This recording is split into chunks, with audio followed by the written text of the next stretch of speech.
Well, hello and welcome to the Cardiac Cats YouTube channel. I'm your host, Jacob Shorba, and we're here to recap what has to be one of the craziest games this year, and that'll probably stand through the season all the way through Week 18. Jaguars win 17-10 over the Houston Texans in what really felt like it should have been a repeat of last week, except the difference was I can't say one good thing the Texans did in this game. Honestly, I don't even know what I could hang my hat on if I was a Texans fan after this game. I mean, the difference, you look at the Bengals loss. The Bengals were not great, right? They were bad, but they still at least did some things right, and they did just enough, and they had some things fall in their favor. In reality, we talk about the PI call throughout the week, that should have lost them the game, but they called it, and the Bengals won. Here, I just don't know what to say if you're a Houston Texans fan, which probably not if you're watching this video, and this is for Jaguars fans anyway, but just a wild game. Man, I don't know how you could give it justice, what the heck just happened. But the Jaguars played pretty sloppy, come out with a really good drive at the start, don't really do a whole lot. Game sits at 7-3, 10-3, and then at the end, all of a sudden, two bad plays, and the Houston Texans are right back in the game.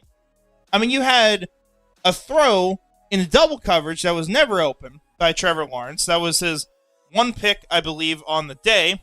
We'll confirm that. Yep, that was his one interception. Threw for no touchdowns. Had nothing of the sort. Everything was on the ground for this team. And you had that pick. And then the next drive, the first play for the Texans, you have an immediate wide open touchdown because Tyson Campbell bites on absolutely nothing. Nothing happened. It was the smallest little move by Nico Collins, and he just sends himself towards the line of scrimmage, no safety help, and it's a touchdown Texans. Texans get back in this game, and then Jacksonville doesn't convert a fourth down at the middle of the field. And you think, oh my God, this is all happening again. They're going to find a way to lose. And we got to have a conversation about this team having a losing mentality and having certain players that it's like a switch flips. It's like we get to the fourth quarter and we're winning and we're like, oh, we can't do that. We can't win this game. We're losers here. And I think that still somewhat needs to be talked about because I do think this game ultimately comes down so much more to the fact that Houston just had absolutely nothing to offer. And that they ultimately did not take advantage of any opportunity unless it was literally spoon-fed.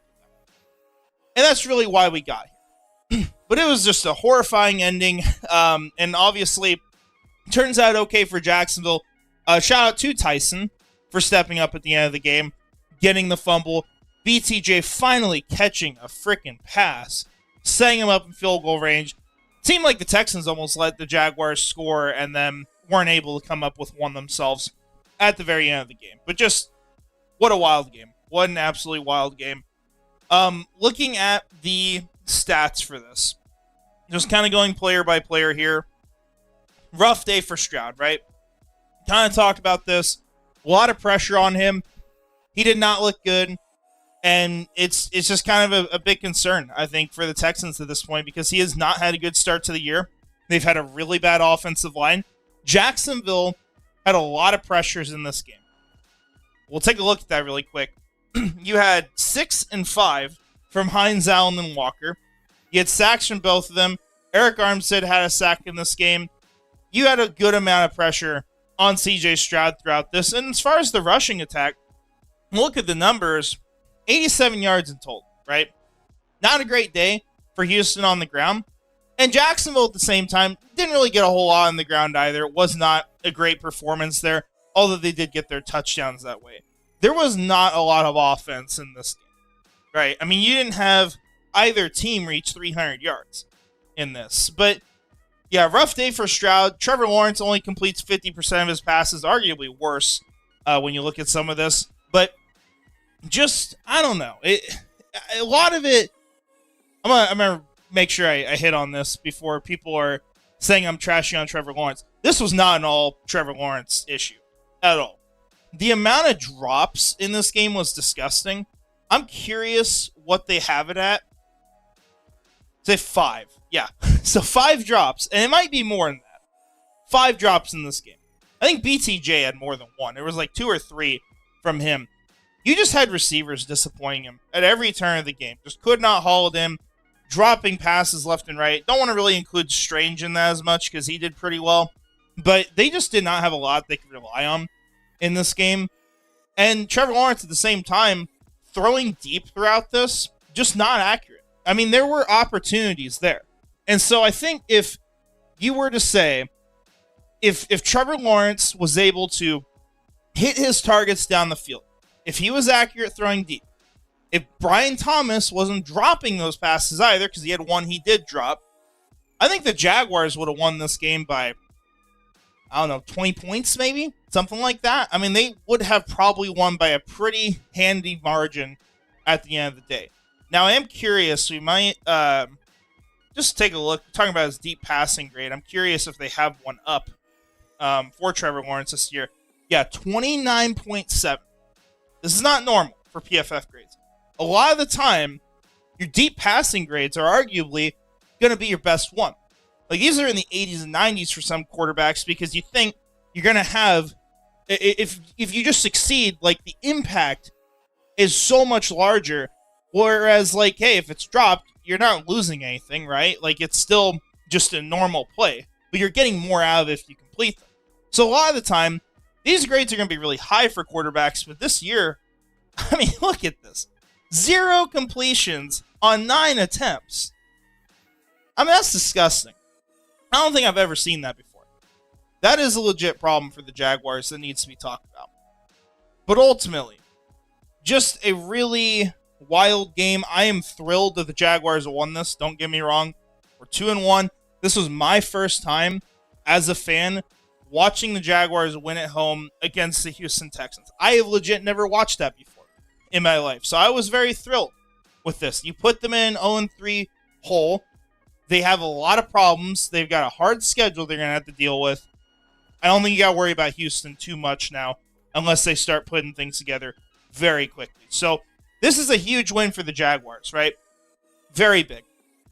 But ultimately, it's a very all over the place kind of performance. Now, on defense, Devin Lloyd, hell of a game, just all over the place, making plays. He had the fumble recovery at the end, was forced out by Tyson Campbell, so give him credit there.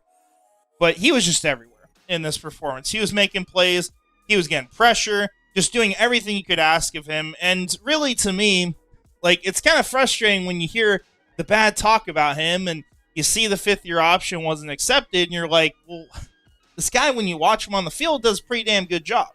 This is my opinion on it, but I think you clearly saw that today. And it'll be interesting to see what the Jaguars do long-term with him. And if he's back next year, what they have to pay him, or if he goes on the market. That's kind of something they've caused a problem for themselves with. Now, aside from that, Travis Hunter, only 1 catch today, looked really damn good. Just still confused at why he has not been used more on the offensive side of things. I don't know if it's just maybe they have an emphasis on Brian Thomas and that isn't working, or maybe there's some reason. I don't know. But you'd like to see him get more involved. He only had 2 targets. Parker Washington at 11. Apparently, I had heard that it was announced going into the game that Travis Hunter was a starting cornerback, whereas Parker Washington was announced as a starting receiver. So maybe there's a little bit of a change there. Maybe that's a weekly thing. Who knows? Diami Brown also went down this game, unfortunately. We'll see what the injury is, but he did not come back at the end of the game. So did not like to see that. Other things to note, you had a great play by Jordan Lewis, who has just continued to look like a steal for the Jaguars. A very important piece in the slot for this team.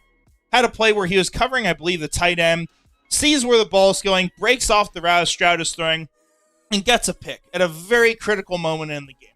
And without that, who knows? We might not have won this thing. So, hell of a play by him. Shout out to Antonio Johnson as well, getting the pick. I think he had one at the very end of the game. The one that Josh Hines-Allen got in on, who hit the ball as Stroud was throwing it on the final drive. There's a lot of things you can shout out here. But ultimately, I was very impressed by the defense. Defense did a hell of a job. A lot of this is just the problems the Texans have right now. But still, I'm really happy with that unit. I think they've got a lot to look forward to for the rest of the year. And I'm excited to watch them continue to play at the level they were. So that's probably what we got here. Cam Little did miss a kick, worth noting. A lot of them are going far right. Not sure why that was. Maybe bad holds or who knows. But that was a little concerning. We'll see if he bounces back next week.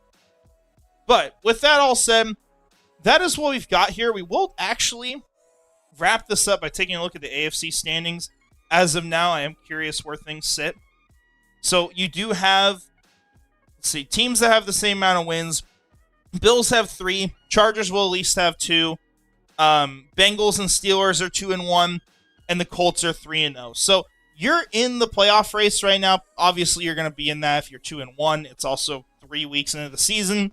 The Jaguars, as far as their upcoming schedule, going to have some challenging games. Going into San Francisco, we'll see. This is one they could sneak away with because it is Mac Jones starting. That said, I don't think Mac Jones has done poorly, though. So I think there's a shot that they could still lose this game to the 49ers. But that one, I would say, is kind of up in the air. And then you're hosting Kansas City, who so far has struggled a lot this year. We'll probably have Xavier Worthy back. However, Rashee Rice will not be back yet. Haven't had much of a ground game. So we'll see if Jacksonville can maybe pull up something upsetting that night for Chiefs fans. But you got 2 rough games coming up. We'll see how this goes.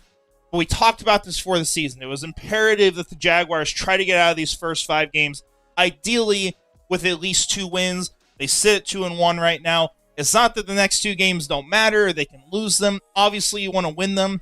But you're happy they've at least put themselves in a spot to where, hey, once you come out of that, you do have some tough games still left on the schedule. But you're still going to be in a spot where you're going to have winnable games too. And you should be able to keep up if you got a good team. So, with that all said, we are going to wrap things up. Jaguars victory, 17-10 over the Houston Texans at home. Never got to say that before, that they've won at home over the Texans in the time I've run this channel. So great to see. Want to shout out our channel members before we go. Gator John Bites, Ichi Wiener, the FTX Smoke Eater, Mr. Dolphin, Brian Foster, and Frangies. Thank you guys for supporting this channel. Hope you all enjoyed the game as crazy as it was. Leave your thoughts in the comments. I'll get back to you. And we'll see you sometime this week or next weekend. And finally, go Jags.